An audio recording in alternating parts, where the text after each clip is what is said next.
There was movement at the station, for the word had got around that Jesus, the healer, was coming into town.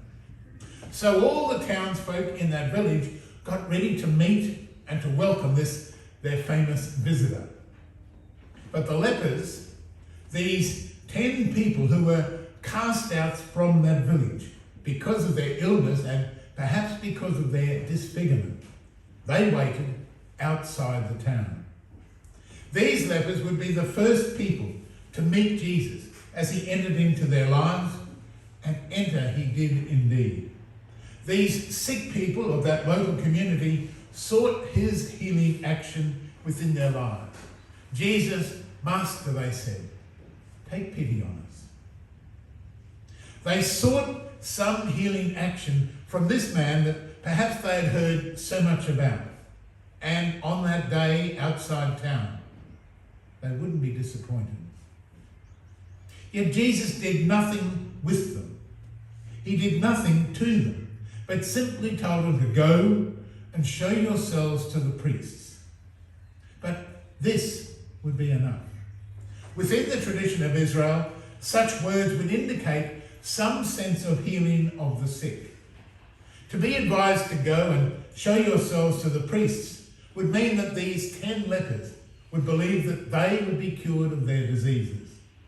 And so they went.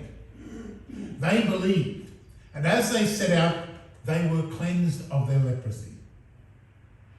Even in his language, in the words that he would use within his ministry, Jesus would enter into the lives of the people who came to him.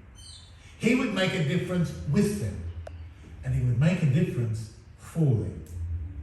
Such was the case that day as he entered into this next village on his journey. It was here that he met those 10 lepers. And it was here that by the simple words that he would speak, that he'd bring change into their lives. Such a momentous occasion within the lives of these 10 people.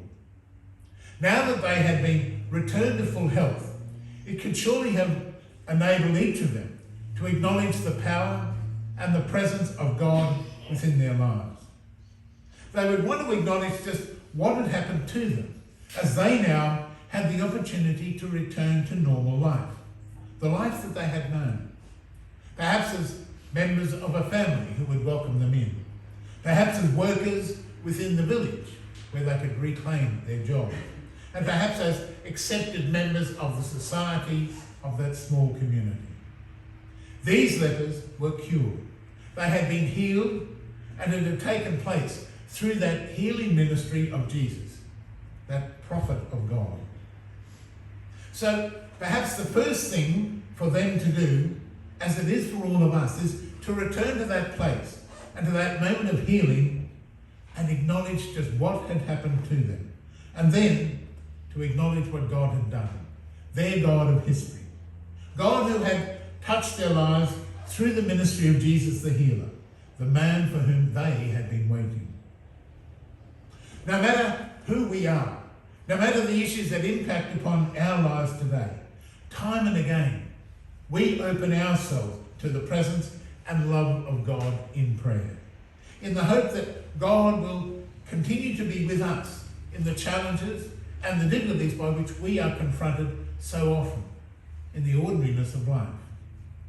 As we stop each day and open ourselves in prayer, we seek that intervention from God, just as those 10 lepers had sought the invitation of God through Jesus' healing ministry. They stopped. They appealed for healing, and they sought that sense of God's mercy within their lives. And their prayer was heard, and their prayer was answered.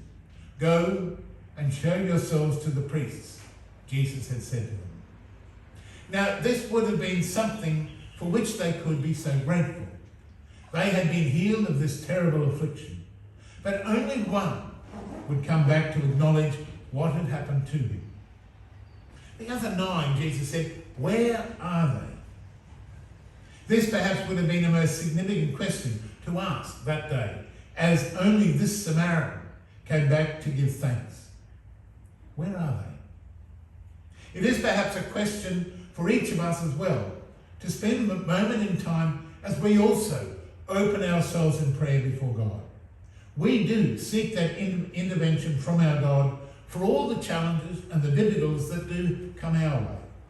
And that promise of God through the ministry of Jesus is always there for us. I will be with you always.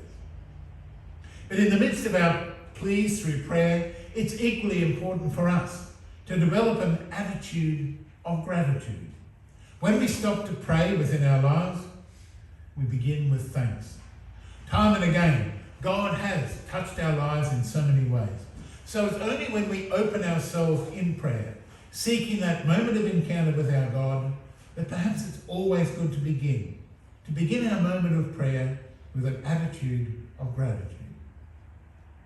There's not a time in our lives, even in the busiest of moments that occupy our time, that God is not present to us. And as we go about our daily tasks, it can be important for us to be aware of that presence for ourselves, that God is in the midst of all that takes place. And it's in that moment of prayer, in that moment of encounter with our God, that we too can be thankful for all that God has done for us. We are a part of that presence of God, and it's in God's healing touch that we are changed.